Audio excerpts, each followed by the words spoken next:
Hello guys. So maulan ngayon guys sa labas, kaya hindi tayo makalabas. So dito na lang tayo. Kainin natin to yung aking mga gapi. Ang recommended feeding ng mga gapi ay 2 to 3 times a day. Itong mga gapi ko, feed ko lang to sila 2 times a day lang, sa umaga at saka sa gabi. Pag tanghali kasi wala ko dito, so hindi ko sila pinapakain sa tanghali. So sa umaga lang at sa gabi ko sila pinapakain. Gaano kadami ang ipakain? Dapat kaunti lang ang ipakain natin sa ating mga gapi. Kahit madamihan mo ang lagay ng fish food, no, ang matitira yan sa ilalim, kakainin nila yan. So pag sa tanghali hindi ako nakadating, uubusin lahat nila yan. So pagdating ng gabi, ng hapon, ubos na lahat yan, wala na yan. Saka naglagay ako ng moli, kasi itong moli maganda to, no. Lahat ng mga tira-tira dyan, kakainin niya ng mga moli. Pala guys, yung fish food na binibigay ko sa mga gapi, yan, bonuses, flakes. Maganda to guys sa gapi. Meron yata bagyo, kaya lakas ng ulan.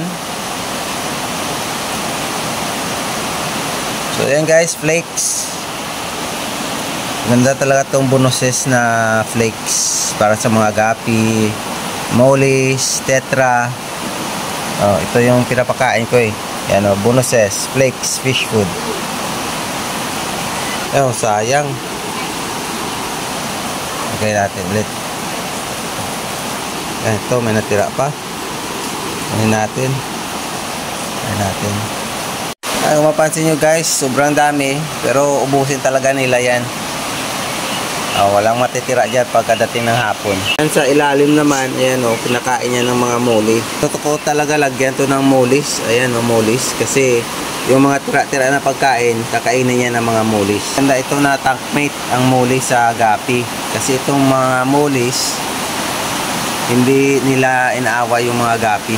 Pwede din mag-crossbreeding yung gapi tsaka moli. Pwede mabuntis ang female moli tsaka male na gapi. O kung wala kang male na moli, lagyan mo lang ng gapi na male at sigurado mabubuntis yung moli na female. Yan yung tinatawag ko na hybrid na gapi. Ka-hybrid din na moli. Maliit lang ito na gapi tank. Ayan o, liit lang. Liit lang. And nilagyan ko siya ng light. Nilagyan ko din ng aquatic plants para at least ma-maintain yung ganda ng tubig. Ito yung nilagay ko na aquatic plants, anubias, saka itong Zord. Zord na to ay local lang to. Dito lang to sa ilog namin kinuha ko. Nalagaan ko, pinadami ko, and napaka-hard ditong Zord na to. Nakita ko lang to dito sa ilog. Saka inalagaan ko, pinadami ko. Itong mga gapi na to, ito yung mga gapi na on keeps ko. Ako lang nagpadami, and iba dito crossbreeding ko. Madami lang sila. So nag-decide ko na gagawa ako ng display tank para sa mga gapi, para at least ma-enjoy ko rin sila. Yung tank na to maliit lang, no? Walang filtration, saka walang aeration. Ito lang. Ang ginagawa ko lang dito para ma-maintain yung water quality ay daily water change.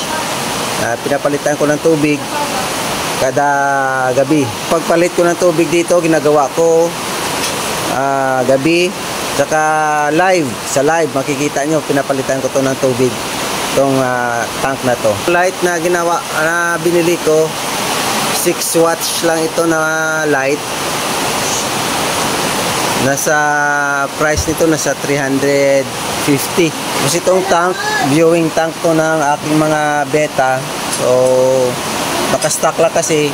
So sabi ko, gawin ko na lang ng display tank ng mga gapi. So maganda talaga na gapi, no, yung kulay red.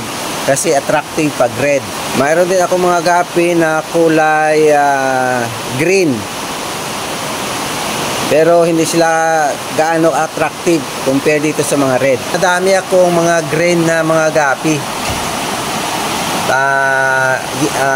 Snake skin siya na kulay green. Mga gapi na nandito, ito ay Platinum Tiger Guppy, while ito naman hybrid ng RDSS saka Tiger Guppy. Crossbreeding ko ito na yung result niya. While ito naman ang iba na to ay mga P-Dirt. Ayan o. Platinum Dumbo Ear Guppy. Ito naman ay Tiger Guppy. Yan, maganda yan kasi malalapad yung mga fins nila, tsaka kulay red sila. Maganda tingnan. Mapansin nyo, ang daming fish food na binigay ko. Pero mamayang hapon, ubos lahat yan. Walang matira dyan. Yung mga fish food naman na nag-sink dito sa ilalim, pakainin yan ng mga muli. Mga mulis, walang sawa yan na kakain ng mga tira-tira ng mga fish food. Grabe yan sila kumain. 10 dito ka mga guppy, tsaka 3 ka mga mulis na nilagay ko dito.